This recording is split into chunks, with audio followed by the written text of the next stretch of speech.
আমার জীবনে সেই একটা অদ্ভুত ব্যাপার সেবার ঘটেছিল। বছর তিনেক আগেকার কথা। আমাকে বরিশালের ওধারে যেতে হয়েছিল একটা কাজে। ও অঞ্চলের একটা গঞ্জ থেকে বেলা প্রায় 12টার সময় নৌকায় উঠলাম। আমার সঙ্গে এক নৌকায় বরিশালের এক ভদ্রলোক ছিলেন। গল্পে গুজবে সময় কাটতে লাগলো। সময়টা পুজোর পরেই। দিনটা মেঘলা মেঘলা, মাঝে মাঝে টিপ টিপ করে বৃষ্টিও পড়ছে। সন্ধ্যার কিছু আগে কিন্তু আকাশটা অল্প পরিষ্কার হয়ে গেল। ভাঙা ভাঙা মেঘের মধ্যে দিয়ে চতুর্দশীর চাঁদের আলো অল্প অল্প প্রকাশ হলো। সন্ধ্যা হবার সঙ্গে সঙ্গে আমরা বড় নদী ছেড়ে একটা খালে পড়লাম।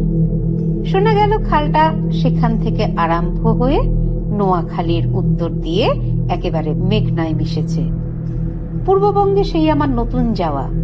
চোখে কেমন সব একটু নতুন ঠেকতে লাগলো। অপরিসর খালের দুধারে বৃষ্টিস্নাত কেয়ার জঙ্গলে মেঘে আধা ঢাকা চতুর্দশীর জ্যোৎস্না চিকমিক করছিল।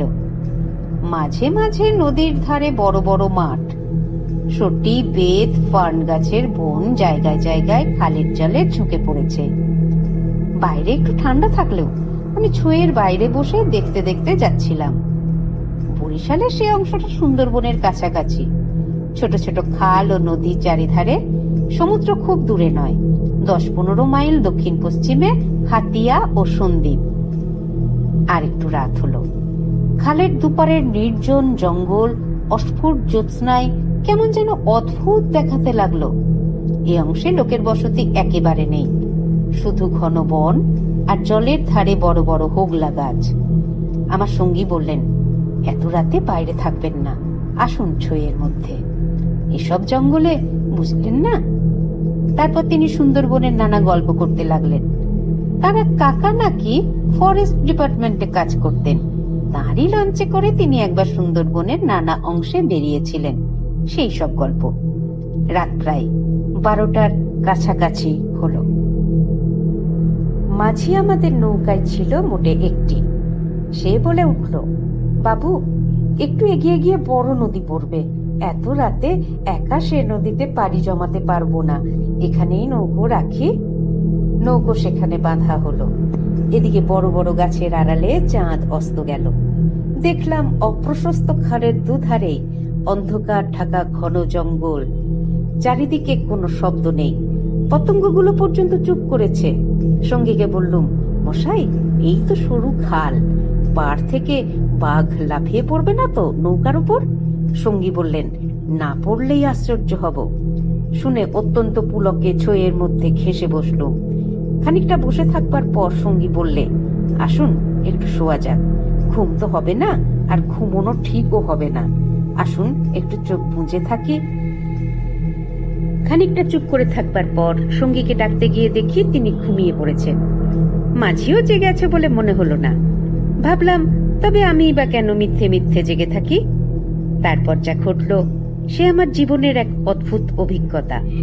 শুতে যাচ্ছি, হঠাৎ আমার কানে গেল, অন্ধকার বনঝোপের ওপাশে অনেক দূরে গভীর জঙ্গলের মধ্যে কে যেন কোথায় গ্রামোফোন বাজাচ্ছে।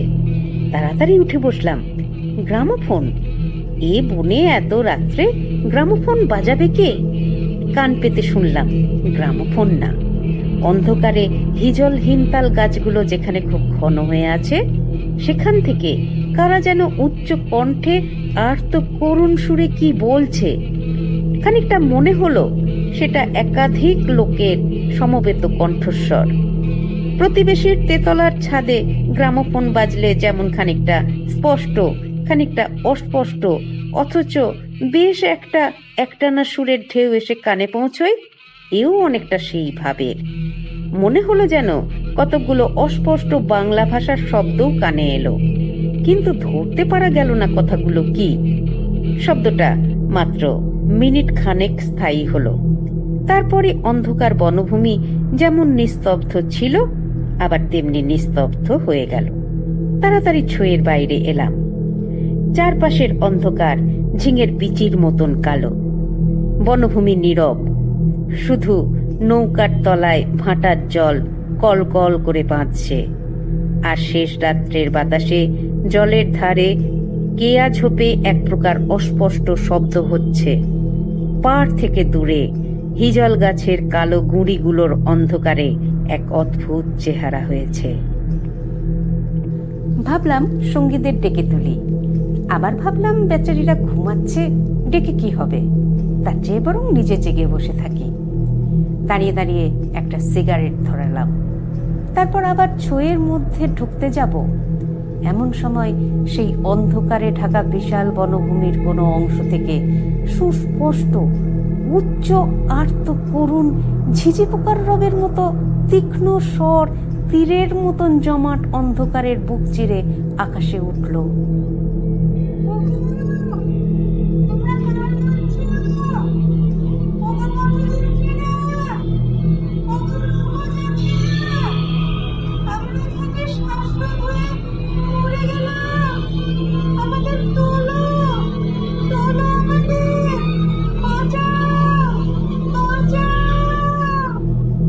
নৌকোর মাঝি ধর্মর করে জেগে উঠল। আমি সঙ্গীকে ডাকলুম, মশাই, ও মশাই, উঠুন উঠুন। মাঝি আমার কাছে ঘেঁষে এলো, ভয়ে তার গলার স্বর কাঁপছিল। বললে, আল্লাহ আল্লাহ, শুনতে পেয়েছেন বাবু? সঙ্গী উঠে জিজ্ঞাসা করলেন, কি কি মশাই, ডাকলেন কেন? জানোয়ার টানোয়ার নাকি? আমি ব্যাপারটা বললাম। তিনিও তাড়াতাড়ি ছয়ের বাইরে এলেন। তিনজনে মিলে কান খাড়া করে রইলাম। চারিদিকে আবার চুপ। ভাটার জল নৌকোর তলায় বেঁধে আগের চেয়েও জোরে শব্দ হচ্ছিল। সঙ্গী মাঝিকে জিজ্ঞাসা করলেন, এটা কি তবে? মাঝি বললে, হ্যাঁ বাবু, বাঁয়েই কীর্তিপাশার গড়। সঙ্গী বললেন, তবে তুই এত রাত্রে এখানে নৌকো রাখলি কেন, বেকুব কোথাকার? মাঝি বললে, তিনজন আছি বলেই রেখেছিলাম বাবু, ভাটার টানে নৌকো পিছিয়ে নেবার জো ছিল না। কথাবার্তার ধরন শুনে সঙ্গীকে বললাম, কি মশাই, কি ব্যাপার, আপনি কিছু জানেন নাকি? ভয়ে যত না হোক, বিস্ময়ে আমরা কেমন হয়ে গিয়েছিলাম। সঙ্গী বললেন, ওরে, তো সেই কেরোসিনের ডিবেটা জ্বাল, আলো জেলে বসে থাকা যাক, রাত এখনো ঢের। মাঝিকে বললাম, তুই শব্দটা শুনতে পেয়েছিলি? সে বললে, হ্যাঁ বাবু, আওয়াজ কানে গিয়ে তো আমার ঘুম ভেঙে গেল। আমি আরো দুবার নৌকো বেয়ে যেতে যেতে ও ডাক শুনেছি। সঙ্গী বললে, এটা এই অঞ্চলের একটা অদ্ভুত ঘটনা। তবে এই জায়গাটা সুন্দরবনের সীমানাই বলে আর এই অঞ্চলে কোনো লোকালয় নেই বলে শুধু নৌকোর মাঝিদের কাছেই এটা সুপরিচিত। এর পেছনে একটা ইতিহাস আছে, সেটা অবশ্য নৌকোর মাঝিদের পরিচিত নয়। সেইটি আপনাকে বলি, শুনুন। তারপর ধুমায়িত কেরোসিনের ডিবার আলোয় অন্ধকার বনের বুকের মধ্যে বসে সঙ্গীর মুখে কীর্তিপাশার গড়ের ইতিহাসটা শুনতে লাগলাম। 300 বছর আগেকার কথা। মুনিম খাঁ তখন গৌড়ের সুবাদার। এই অঞ্চলে তখন 12 ভূঁইয়াদের 2 প্রতাপশালী ভূঁইয়া, রাজা রামচন্দ্র রায় ও ঈশা খাঁ মসনদী আলীর খুব প্রতাপ। মেঘনার মোহনার বাইরে সমুদ্র, যাকে এখন সন্দ্বীপ চ্যানেল বলে। সেখানে তখন মগ আর পর্তুগিজ জলদস্যুরা শিকারান্বেষণে ওঁত পেতে বসে থাকত। সে সময় এখানে এরকম বন জঙ্গল ছিল না। এ সমস্ত জায়গা তখন কীর্তি রায়ের অধিকারে ছিল। এইখানে তার সুদৃঢ় দুর্গ ছিল। মগ জলদস্যুদের সঙ্গে তিনি অনেকবার লড়েছিলেন। তার অধীনে সৈন্য সামন্ত, কামান, যুদ্ধের কোষা সবই ছিল। সন্দ্বীপ তখন ছিল পর্তুগিজ জলদস্যুদের প্রধান আড্ডা। এদের আক্রমণ থেকে আত্মরক্ষা করবার জন্য এই অঞ্চলের সকল জমিদারকেই সৈন্যবল দৃঢ় করে গড়তে হতো। এ বনের পশ্চিম ধার দিয়ে তখন আর একটা খাল বড় নদীতে পড়ত। বনের মধ্যে তার চিহ্ন এখনো আছে। কীর্তিরায় অত্যন্ত অত্যাচারী ও দুর্ধর্ষ জমিদার ছিলেন। তাঁর রাজ্যে এমন সুন্দর মেয়ে কমই ছিল যে তার অন্তঃপুরে একবার না ঢুকেছে। তাছাড়া তিনি নিজেও এক প্রকার জলদস্যুই ছিলেন। কীর্তিরায়ের পাশের জমিদারি ছিল কীর্তিরায়ের এক বন্ধুর। এরা ছিলেন চন্দ্রদ্বীপের রাজা রামচন্দ্র রায়দের পত্তনিদার। অবশ্য সে সময় অনেক পত্তনিদারের ক্ষমতা এখনকার স্বাধীন রাজাদের চেয়ে অনেক বেশি ছিল। কীর্তি রায়ের বন্ধু মারা গেলে তার তরুণ বয়স্ক পুত্র নরনারায়ণ রায় পিতার জমিদারির ভার পান। নরনারায়ণ রায় তখন সবে যৌবনে পদার্পণ করেছেন, অত্যন্ত সুপুরুষ, বীর ও শক্তিমান। নরনারায়ণ কীর্তি রায়ের পুত্র চঞ্চল রায়ের সমবয়সী ও বন্ধু। সেবার কীর্তি রায়ের নিমন্ত্রণে নরনারায়ণ রায় তার রাজ্যে দিন কতকের জন্য বেড়াতে এলেন। চঞ্চল রায়ের তরুণী পত্নী লক্ষ্মী দেবী স্বামীর বন্ধু নরনারায়ণকে দেবরের মতো স্নেহের চোখে দেখতে লাগলেন। দু একদিনের মধ্যেই কিন্তু স্নেহের চোটে নরনারায়ণকে বিব্রত হয়ে উঠতে হলো। নরনারায়ণ রায় তরুণ বয়স্ক হলেও একটু গম্ভীর প্রকৃতির। বিদ্যুৎ চঞ্চলা তরুণী বন্ধু পত্নীর ব্যঙ্গ পরিহাসে গম্ভীর প্রকৃতির নরনারায়ণের মান বাঁচিয়ে চলা দুষ্কর হয়ে পড়ল। স্নান করে উঠছেন, মাথার তাজ খুঁজে পাওয়া যায় না। নানা জায়গায় খুঁজে হয়রান হয়ে তার আশা ছেড়ে দিয়ে বসে আছেন। হঠাৎ কখন নিজের বালিশ তুলতে গিয়ে দেখেন তার নিচেই তাজ চাপা আছে, যদিও এর আগেও তিনি বালিশের নিচে খুঁজেছেন। তার প্রিয় তরবারিখানা দুপুর থেকে বিকেলের মধ্যে 5 বার হারিয়ে গেল। আবার সেই 5 বারই সম্পূর্ণ অপ্রত্যাশিত স্থান থেকে খুঁজে পাওয়া গেল। তাম্বুলে এমন সব দ্রব্যের সমাবেশ হতে লাগলো যা কোনো কালেই তাম্বুলের উপকরণ নয়। তরল মস্তিষ্ক বন্ধু পত্নীকে কিছুতেই এঁটে উঠতে না পেরে অত্যাচার জর্জরিত নারায়ণ রায় ঠিক করলেন তার বন্ধুর স্ত্রীটি ছিটগ্রস্ত। বন্ধুর দুর্দশায় চঞ্চল রায় মনে মনে খুব খুশি হলেও বাইরে স্ত্রীকে বললেন, 2 দিনের জন্য এসেছে বেচারি, তুমি ওকে এরকম বিব্রত করে তুলছ, ও আর কখনো এখানে আসবে না। দিন কয়েক এরকমে কাটার পর কীর্তি রায়ের আদেশে চঞ্চল রায়কে কি কাজে হঠাৎ গৌড়ে যাত্রা করতে হলো। নরনারায়ণ রায় বন্ধু পত্নী কখন কি করে বসে সে ভয়ে দিন কতক থাকার পর নিজের বজরায় উঠে হাঁপ ছেড়ে বাঁচলেন। যাবার সময় লক্ষ্মী দেবী বলে দিলেন, এবার যখন আসবে ভাই, এমন একটি বিশ্বাসী লোক সঙ্গে এনো যে রাত দিন তোমার জিনিসপত্র ঘরে বসে চৌকি দেবে, বুঝলে তো? নরনারায়ণ রায়ের বজরা রায়মঙ্গলের মোহনা ছাড়িয়ে যাবার একটু পরেই জলদস্যুদের দ্বারা আক্রান্ত হলো। তখন মধ্যাহ্নকাল, প্রখর রৌদ্রে বজরার দক্ষিণ দিকের দিক বলয় প্রসারী সামান্য তলোয়ারের মতো ঝকঝক করছিল। সমুদ্রের সে অংশে এমন কোনো নৌকো ছিল না যারা সাহায্য করতে পারে। সেটা রায়মঙ্গল আর কালাবদর নদীর মুখ, সামনেই বার সমুদ্র, সন্দ্বীপ চ্যানেল জলদস্যুদের প্রধান ঘাঁটি।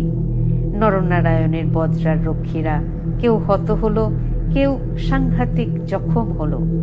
নিজে নরনারায়ণ দস্যুদের আক্রমণ প্রতিহত করতে গিয়ে উরু দেশে কিসের খোঁচা খেয়ে সংজ্ঞাশূন্য হয়ে পড়লেন। জ্ঞান হলে দেখতে পেলেন তিনি এক অন্ধকার স্থানে শুয়ে আছেন। তার সামনে কি যেন একটা বড় নক্ষত্রের মতো জ্বলছে। খানিকক্ষণ জোরে চোখের পলক ফেলবার পর তিনি বুঝলেন যাকে নক্ষত্র বলে মনে হয়েছিল তা প্রকৃতপক্ষে একটি অতি ক্ষুদ্র গবাক্ষ পথে আগত দিবালোক। নরনারায়ণ দেখলেন তিনি একটি অন্ধকার কক্ষের আর্দ্র মেঝের উপর শুয়ে আছেন।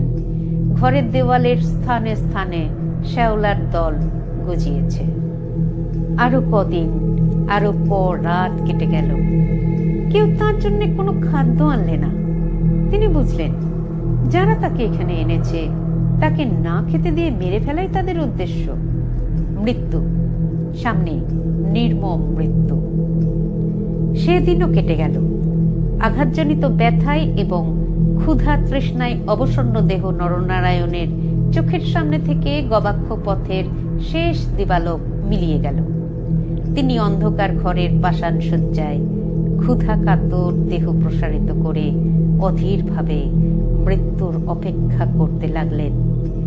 প্রকৃতির একটা ক্লোরোফর্ম আছে। যন্ত্রণা পেয়ে মরছে এমন প্রাণীকে মৃত্যু যন্ত্রণা থেকে বাঁচাবার জন্য সেটা মুমূর্ষু প্রাণীকে অভিভূত করে। ধীরে ধীরে যেন সেই দয়াময়ী মৃত্যু তন্দ্রা এসে তাকেও আশ্রয় করলে। অনেকক্ষণ পরে কতক্ষণ পরে তা তিনি বুঝতে পারলেন না। হঠাৎ আলো চোখে লেগে তার তন্দ্রা ঘোর কেটে গেল। বিস্মিত নরনারায়ণ চোখ মেলে দেখলেন তাঁর সামনে প্রদীপ হস্তে দাঁড়িয়ে তাঁর বন্ধু পত্নী লক্ষ্মী দেবী। কথা বলতে গিয়ে লক্ষ্মী দেবীর ইঙ্গিতে নরনারায়ণ থেমে গেলেন। লক্ষ্মী দেবী হাতের প্রদীপটি আঁচল দিয়ে ঢেকে নরনারায়ণকে তাঁর অনুসরণ করতে ইঙ্গিত করলেন। একবার নরনারায়ণের সন্দেহ হলো, এসব স্বপ্ন নয় তো, কিন্তু ওই যে দীপশিখার উজ্জ্বল আলোয় আর্দ্র ভিত্তিগাত্রের সবুজ শ্যাওলার দল স্পষ্ট দেখা যায়। নরনারায়ণ শক্তিমান যুবক, ক্ষুধায় দুর্বল হয়ে পড়লেও নিশ্চিত মৃত্যুর গ্রাস থেকে বাঁচবার উৎসাহে তিনি দৃঢ় পদে অগ্রবর্তিনী ক্ষিপ্রগামী বন্ধু পত্নীর পশ্চাৎ পশ্চাৎ চললেন। একটা বক্রগতি সিঁড়ি দিয়ে ওপরে উঠে একটি সুড়ঙ্গ পার হওয়ার পর তিনি দেখলেন যে তাঁরা কীর্তি রায়ের প্রাসাদের সামনের খাল ধারে এসে পৌঁছেছেন। লক্ষ্মী দেবী একটা ছোট পেতে বোনা থলি বার করে তাঁর হাতে দিয়ে বললেন, এতে খাবার আছে, এখানে খেও না। তুমি সাঁতার জানো, খাল পার হয়ে ওপারে গিয়ে কিছু খেয়ে নাও, তারপর যত শিগগির পালিয়ে যাও। ব্যাপার কি নারায়ণ রায় একটু একটু করে বুঝলেন। তার বিস্তৃত জমিদারি কীর্তি রায়ের জমিদারির পাশেই, এবং তার অবর্তমানে কীর্তি রায়ই ভবিষ্যৎ পত্তনিদার। অত বড় বিস্তৃত ভূ সম্পত্তি সৈন্য সামন্ত কীর্তি রায়ের হাতে এলে তিনি কি আর কিছু গ্রাহ্য করবেন? কীর্তি রায় যে মাথা নিচু করে আছেন, তার এই কি কারণ নয় যে তার এক পাশে বাকলা চন্দ্রদ্বীপ, অন্য পাশে ভুলুয়ার প্রতাপশালী ভূঁইয়া রাজা লক্ষণমাণিক্য? প্রদীপের আলোয় নরনারায়ণ দেখলেন তার বন্ধু পত্নীর মুখে সে চটুল হাস্যরেখার চিহ্নও নেই। তার মুখখানি সহানুভূতিতে ভরা মাতৃমুখের মতন স্নেহ কোমল হয়ে এসেছে। তাদের চারপাশে গাঢ় অন্ধকার, মাথার উপরে আকাশের বুক চিরে দিগন্ত বিস্তৃত উজ্জ্বল ছায়াপথ। নিকটে খালের জল জোর ভাটার টানে তীরের হোগলা গাছ দুলিয়ে কলকল শব্দে বড় নদীর দিকে ছুটছে।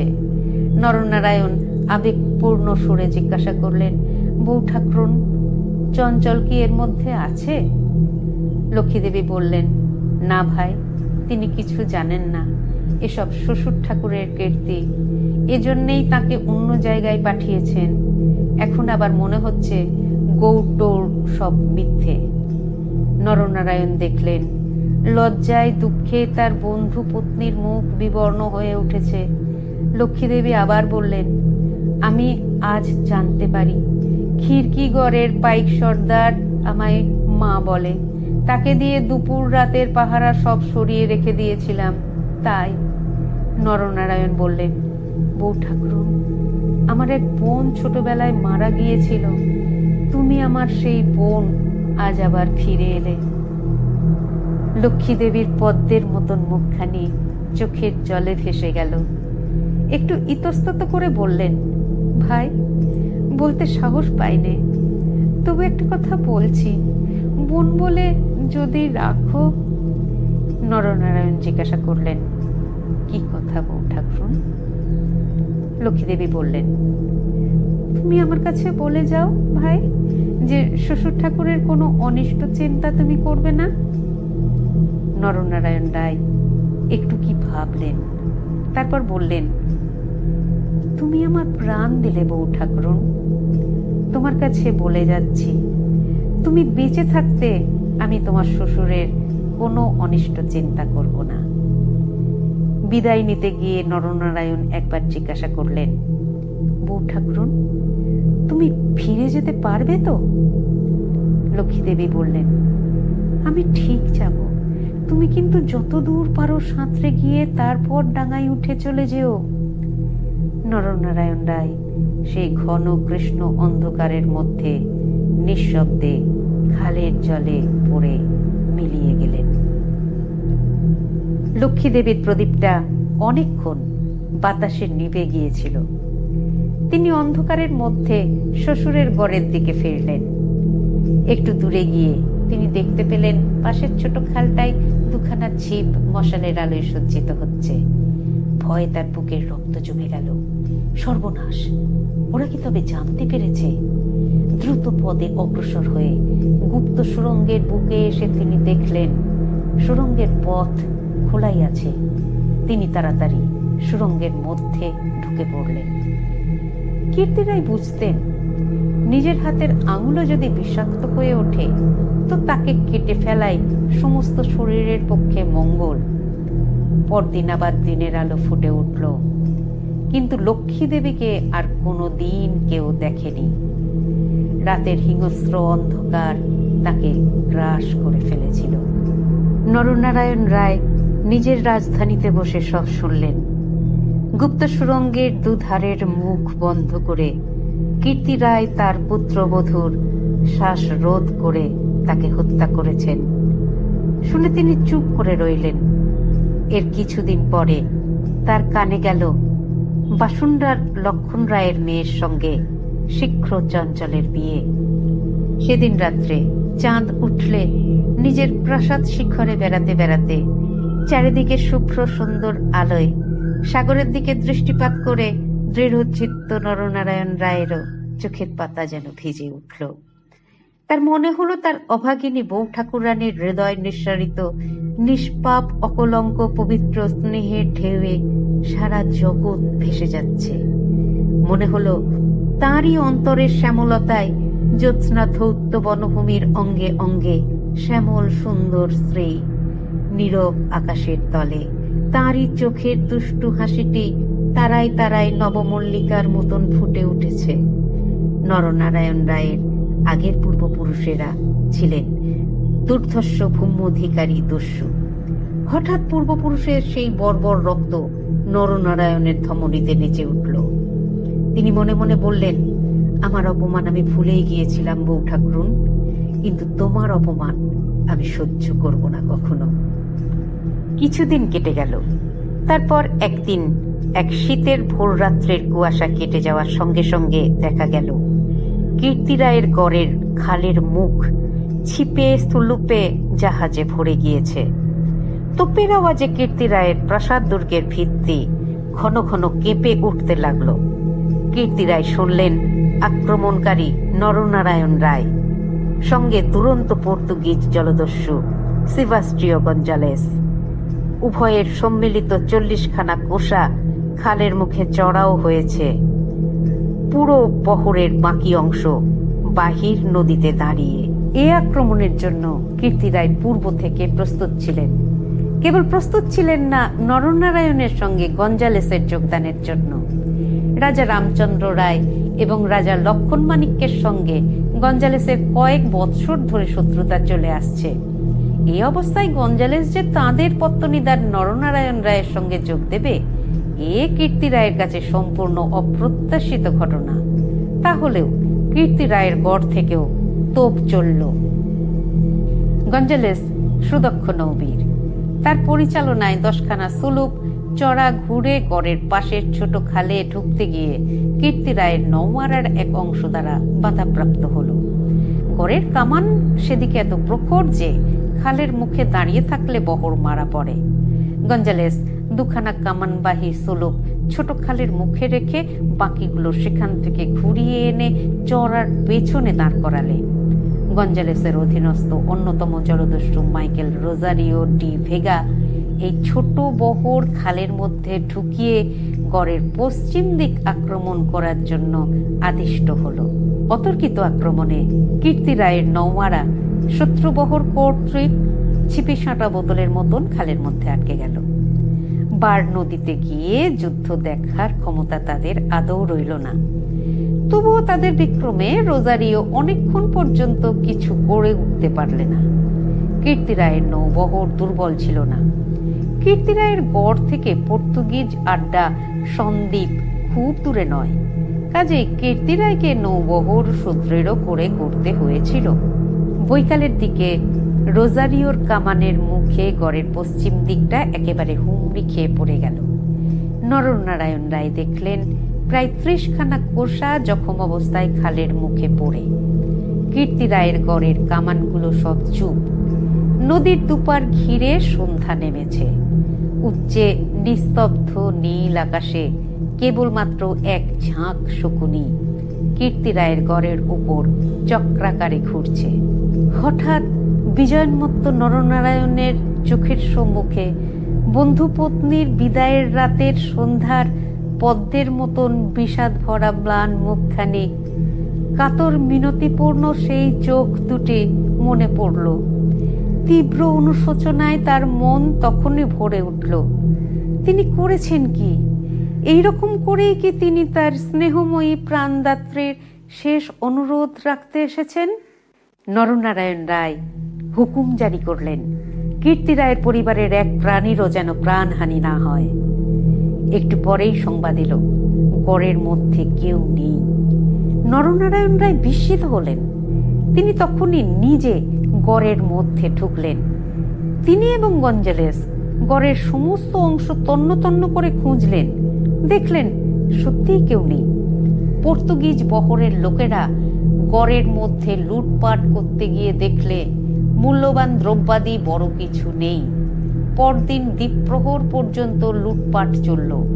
কীর্তি রায়ের পরিবারের এক প্রাণীরও সন্ধান পাওয়া গেল না। অপরাহ্নে কেবলমাত্র দুখানা সুলুপ খালের মুখে পাহারা রেখে নরনারায়ণ রায় ফিরে চলে এলেন। এই ঘটনার দিন কয়েক পরে পর্তুগিজ জলদস্যুর দল লুটপাট করে চলে গেলে কীর্তি রায়ের এক কর্মচারী গড়ের মধ্যে প্রবেশ করে। আক্রমণের দিন সকালেই এ লোকটি গড় থেকে আরো অনেকের সঙ্গে পালিয়েছিল। ঘুরতে ঘুরতে একটা বড় থামের আড়ালে সে দেখতে পেলে একজন আহত মুমূর্ষু লোক তাকে ডেকে কি বলবার চেষ্টা করছে। কাছে গিয়ে সে লোকটাকে চিনলে লোকটি কীর্তি রায়ের পরিবারের এক বিশ্বস্ত পুরনো কর্মচারী। তার মৃত্যুকালীন অস্পষ্ট বাক্যে আগন্তুক কর্মচারীটি মোটামুটি যা বুঝল তাতেই তার কপাল ঘেমে উঠল। সে বুঝল কীর্তি রায় তাঁর পরিবারবর্গ ও ধনরত্ন নিয়ে মাটির নিচে এক গুপ্ত স্থানে আশ্রয় নিয়েছেন এবং এই লোকটি একমাত্র তাঁর সন্ধান জানে। তখনকার আমলে এই গুপ্ত গৃহগুলি প্রায় সকল বাড়িতেই থাকত এবং এর ব্যবস্থা এমন ছিল যে বাইরে থেকে কেউ এগুলো না খুলে দিলে বেরুবার উপায় ছিল না। কোথায় সে মাটির নিচের ঘর তা স্পষ্ট করে বলার আগেই লোকটি মারা গেল। বহু অনুসন্ধানেও গড়ের কোন অংশে যে গুপ্তস্থান ছিল তা কেউ সন্ধান করতে পারল না। ওই ছোট খালটা প্রকৃতপক্ষে সন্দ্বীপ চ্যানেলেরই একটি খাড়ি। খাড়ির ধার থেকে একটুখানি গেলে গভীর অরণ্যের ভিতর কীর্তি রায়ের গড়ের বিশাল ধ্বংসস্তূপ এখনো বর্তমান আছে, দেখা যাবে। বহু দিন থেকেই এখানে একটা অদ্ভুত ব্যাপার ঘটে থাকে। দুপুর রাতে গভীর বনভূমি যখন নীরব হয়ে যায়, হিনতাল হিজল গাছের কালো গুঁড়িগুলো অন্ধকারে যখন বনের মধ্যে প্রেতের মতো দাঁড়িয়ে থাকে, সন্দ্বীপ চ্যানেলের জোয়ারের ঢেউয়ের আলোকোৎক্ষেপী লোনা জল খাড়ির মুখে জোনাকির মতন জ্বলতে থাকে, তখন খাল দিয়ে নৌকা পেয়ে যেতে যেতে মোম মধু সংগ্রাহকেরা কতবার শুনেছে অন্ধকারে বনের এক গভীর অংশ থেকে কারা যেন আর্তস্বরে চিৎকার করছে,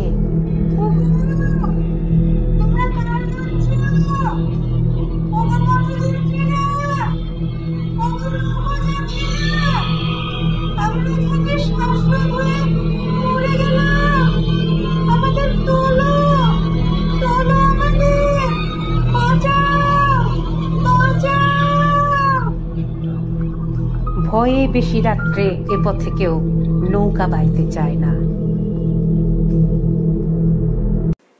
কেমন লাগলো আপনার আজকের গল্প?